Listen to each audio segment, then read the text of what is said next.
तो कालनेमी युद्ध और प्रभाव। वेशपाल जी कहते हैं, जन्मजय जैसे गर्मी के अंत में वर्षा काल आने पर मेघ बढ़ता है, उसी प्रकार महा तेजस्वी महान असुर कालनेमी दानवों को पुष्ट करने की इच्छा से बढ़ने लगता है। जैसे अभी कोरोना का काल आया हुआ है और तुझ चला गया, तो उसमें भगवान की भक्ति भी भगवान की कृपा हुई, भगवत कृपा से अपने भगवान की कृपा से चल रहे हैं। तो इस प्रकार दानवों को पुष्ट करने की इच्छा से बढ़ने लगा और उसे तीनों लोकों में फैला हुआ देखकर वे सभी दानवराज इस प्रकार सहसा उठ खड़े हुए, मानो उन्हें उत्तम अमृत मिल गया। जैसे कोरोना को अमृत मिल गया और अपने भक्तों पर क्या कमी नहीं। आज भगवान राम का मंदिर बन रहा है और कुछ संतों ने आंकड़ा लगाया कि इतना 100 करोड़ रुपये भगवान की सेवा में आना चाहिए, और अपने भक्त ऐसे लोग हैं जो उनसे दुगना वहाँ पर पहुँच चुका है। तो पैसे से तो सेवा हो, तन मन से भी सेवा करनी चाहिए। सबसे बड़ा अपनी मन से सेवा करें, किसी का बुरा न सोचें। तो उसे तीनों लोकों में फैला हुआ देखकर वे सभी दानवराज इस प्रकार सहसा उठ खड़े हुए, मानो उन्हें उत्तम अमृत मिल गया हो, और उस समय उनकी सारी थकावट दूर हो गई थी। वे मैं और तार आदि सभी दानव कालनेमी के आ जाने से भय और त्रास से रहित हो गए। अतः उस तारका में संग्राम में निरंतर विजय की अभिलाषा रखते हुए युद्ध की आकांक्षा से रणभूमि में खड़े हो और शोभा पाने लगे। उस समय अस्त्रों का अभ्यास करते और व्यूह में सब और दौड़ लगाते हुए उन दैत्यों को कालनेमी दानव के दर्शन से बड़ी प्रसन्नता हुई। वहाँ जो भी मैं के मुख्य सेनापति उपस्थित थे, वे सभी भय छोड़कर हर्ष और उत्साह के साथ युद्ध के लिए डट गए। मैं तार वरा पराक्रमी हैग्रीव विप्रचित कुमार श्वेत तथा खर और लंब, ये दोनों दानव बलिपुत्र अरिष्ट किशोर पुष्ट तथा देवताओं के समान तेजस्वी और कुटिलतापूर्वक युद्ध करने वाला महान असुर स्वर्व भानु, ये सभी अस्त्रवेता और तपस्या में नियम पूर्वक स्थित रहने वाले विद्वान और कुशल दानव और उस उत्तम असुर कालनेमी के पास जा पहुँचे। वे सब हर्ष से उपलित होने वाले दानव हाथों में उत्तम आयुध धारण किए कालनेमी को आगे कर उसके सेनापतियों में युद्ध करने के लिए संग्राम के मोहने पर डट गए। कितने ही दानव अपने चौड़े और पुष्ट कंधों से युक्त हाथों से ही आयुध का काम करते थे, तथा बहुत तेरे दैत्य भारी गदा चक्र वर्षा पर्वतों के समान शिलों की बड़ी बड़ी चट्टान वज्र आदि के आघात से टूटकर गिरे हुए शिलाखंड पटिश विंध्यपाल परिध और अन्याय ने उत्तम आयुध सनार करने में समर्थ और सैकड़ों के प्राण लेने वाली बड़ी भारी तोपें, काल के समान भयंकर मुसल, सेपणियाँ, गुलेल आदि मुदकर युग जुआ खुले हुए यंत्र जिसके सिरे को हथौड़े से पीटकर तेज किया गया, ऐसी अर्गला डंटेला फैले हुए पास और प्रास भाला जीभ और लपलपाते हुए सर्प तीव्र गति से लक्ष्य की ओर बढ़ने वाले बाण प्रहार करने योग्य वज्र दीप्तिमान तोमर, नंगी तिखी तलवार और तेज किए हुए चमकीले शूल आदि अस्त्र शस्त्रों से संपन्न हो युद्ध के लिए डट गए। जहाँ चमकते हुए सेठ अस्त्र शस्त्र विद्युत की शांति प्रकाश भांति प्रकाशित हो रहे थे, वह दानव सेना वर्षा काल में छिपे हुए नक्षत्र वाले वेग और बिजली से युक्त आकाश के समान शोभा पा रही थी। इधर चंद्रमा और सूर्य की प्रभा से उद्भासित तथा उनके शीतल और उष्ण तेजों के द्वारा दीप्यमान हुए वह इंद्रपालित देवसेना भी अनुपम शोभा से संपन्न हो रही थी। वायु के समान वेगवती तथा सौम्य भाव से संपन्न देवताओं की वह दिव्य एवं विशाल सेना तारा गणों को पताका रूप में धारण करती थी। मेघ में वस्त्रों से आच्छादित थी तथा ग्रह और नक्षत्र मानो उसके शुभ्र हाथ से यम, इंद्र, कुबेर और बुद्धिमान वरुण के द्वारा उसकी रक्षा की जा रही थी।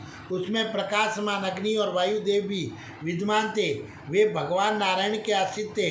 देखने में उमड़े हुए समुद्र की अगाध जल राशि के समान जान पड़ती थी।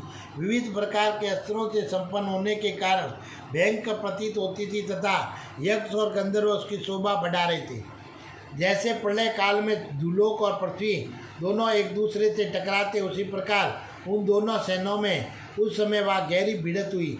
देवता और दानवों से भरा हुआ वह युद्ध बड़ा भयंकर हो चला। एक और उदारतापूर्ण क्षमा थी और दूसरी ओर क्रूरतापूर्वक पराक्रम, ये द्रव्य और विनय का युद्ध था। उन दोनों सेना से रोष में भरे हुए भयंकर देवता असुर निकले तथा युद्ध के लिए आगे बढ़े। ठीक उसी तरह जैसे पूर्व और पश्चिम के समुद्रों से सुबह मेघ प्रकट हुए हैं, उन दोनों सेनाओं से हर्ष और उत्साह में भरे हुए देवता और दानव युद्ध के लिए निकले। मानो फूलों से सुशोभित दो पर्वतीय वनों से बहुसंख्य हाथी निकल आए हो। उस समय दोनों दलों के सैनिक बारंबार नगाड़े पीटने और शंख बजाने लगे। वादों का वह तुमल नाद पृथ्वी, आकाश तथा संपूर्ण दिशाओं में भर गया। प्रचंड चाक खींचने से जो शब्द होता है, धनुषों की जो टनकार ध्वनि होती थी तथा बजती हुई दुदुभियों का जो गंभीर नाद होता था, उन सब ने मिलकर देवताओं के गर्जन तर्जन की आवाज़ को छिपा दिया और वे देवता और दानव एक दूसरे पर टूट पड़े और अपने अपने प्रतिद्वंदी को धराशायी करने लगे। द्वंद्व युद्ध की इच्छा रखने वाले अन्यायी योद्धाओं ने भी अपनी भुजा द्वारा शत्रुओं की भुजाएं तोड़ डाली। देवता लोग युद्ध में भयंकर वज्र तथा अच्छे लोहे के बने हुए परिध का प्रयोग करने लगे और दानव उनके ऊपर तलवारें और भारी गदाएं चलाने लगे। गदाओं के आगाज से निकले हुई योद्धों के अंग चूर चूर हो गए और कितनों के शरीर बाणों की चोट खाकर टुकड़े टुकड़े हो गए। कितने ही गहरी चोट से पछड़ खाकर पृथ्वी पर गिर पड़े और कितने ही पीठ ऊपर कर किए औंधे मुंह लुढ़क गए। तदंतर उस सम्रागण में रोषावेश में भरे हुए उपे पक्ष के सैनिक घोड़े जूते हुए रथों और सिंहगामी विमानों द्वारा आगे बढ़कर एक दूसरे से भिड़ गए। रणभूमि में कितने ही रथी और पैदल योद्धा शत्रु के सामने आते, कितने ही पीठ दिखाकर भागने लगते थे। उस समय उन रथियों की रथी और पैदल को पैदल योद्धा आमने सामने आकर रोक लेते थे और घरघराहट की आवाज़ के साथ आगे बढ़ने वाले उन रथियों के रथों का तुमुल नाद आकाश में परस्पर टकराने वाले बादलों की गड़गड़ाहट के समान जान पड़ता था। कितने ही रथों ने विपक्षियों के रथों को तोड़ डाला और कितने ही शत्रु पक्ष के रथों से रोधे जाकर धूल में मिल गए। दूसरे बहुत से रथ अन्यायी ने रथों द्वारा मार्ग अवरुद्ध हो जाने के कारण आगे बढ़ने में असमर्थ हो गए। कितने ही दर्प में भरे हुए योद्धा सम्रागण में एक दूसरे के शरीर को अपने दोनों भुजाओं से दूर हटाकर आगे बढ़ जाते थे। वहाँ ढाल और तलवार लिए हुए सैनिक जब शत्रु पर प्रहार करते थे, उस समय उनके आभूषण संकृत हो उठते थे। दूसरे बहुत से सिपाही जो युद्ध स्थल में मारे जाकर अस्त्रों से विदीर्ण हो गए थे, उसी प्रकार रक्त वमन करते थे। जैसे वर्षा काल में मेघों की घटाएं गिर आने पर वर्षा करने वाले बादल जल की धारा गिराते हैं, वह संग्राम अस्त्र शस्त्रों में घुस गया था। दोनों ओर से फेंकी और उछाली जाने वाली गदों से मलिन हो रहा था तथा देवता और दानवों के क्षोभ से व्याप्त होकर अत्यंत भयानक प्रतीत होता था। वे युद्ध एक दुर्दिन के समान जान पड़ता था और उसमें दानव भी मान मेघों की घटा के समान गिर आए थे। देवताओं के चमकीले अस्त्र शस्त्र विद्युत की सी प्रभा बिखेरे रहे थे तथा दोनों दलों की ओर से एक दूसरे पर जो बाणों की बौछार हो रही थी, वही मानो वर्षा थी। इसी बीच में कुपित हुआ मान असुर काल ने भी समुद्र की जलराशि से परिपूर्ण होकर बढ़ने वाले मेघ के समान अपना विशाल रूप प्रकट करने लगा। मस्तक पर बिजली के चंचल आभूषण धारण किए, प्रज्वलित वज्र की वर्षा करने वाले पर्वत शिखर के समान विशालकाय बादल उसके शरीर से टकराकर चूर चूर हो जाते थे। जब वह क्रोधपूर्वक लंबी सांस खींचता था, उस समय उसकी भौहों में बल पड़ने से पसीने की बूंदें टपकने लगती थी और मुख से वज्र तथा प्रचंड वायु से युक्त आग की लपटें निकलती रहती थी। उसकी भुजाएं आकाश में तिरछी और ऊपर की दिशा में बढ़ने लगी। वे ऐसी जान पड़ती थी कि मानो 5 मुख वाले काले सर्प अपनी जीभ लपलपा रहे हो, और जैसे ऊंचे पर्वत आकाश को घेर लेते हैं, उसी प्रकार उसके चलाए हुए नाना प्रकार के दिव्य अस्त्र शस्त्र, धनुष और परिधों ने व्योम मार्ग को ढक दिया है। वह युद्ध के मुहाने पर खड़ा था और वायु के वेग से उसके वस्त्र ऊपर की ओर फहरा रहे थे। उस समय वह संध्या काल की धूप से व्याप्त शिखर वाले प्रकाश युक्त दूसरे मेरू के समान शोभा पाता था। अपनी जांघों के वेग से फेंके गए शहर शिखरों और बड़े बड़े वृक्षों द्वारा वह देवताओं को उसी तरह धराशायी करने लगा जैसे इंद्र ने वज्र से मान पर्वतों को पृथ्वी पर गिरा दिया था। उस युद्ध में कालनेमी की मार खाकर और घायल हुए देवता चलने फिरने की भी शक्ति को बैठे। उसकी भुजाओं के आघात से तथा शस्त्रों एवं खंडकों की चोट से उनके मस्तक और वक्षस्थल छिन्न भिन्न हो गए थे। कितने ही यक्ष गंधर्वराज बड़े बड़े नाग उसके मुखों की मार से मर गए और कितने ही विदीर्ण होकर और पृथ्वी पर गिर पड़े। उस युद्ध में कालनेमी ने देवताओं को इतना भयभीत कर दिया कि वे अपनी सुध बुद्ध खो बैठे और बहुत यत्न करके भी उसका कोई प्रतिकार न कर सके।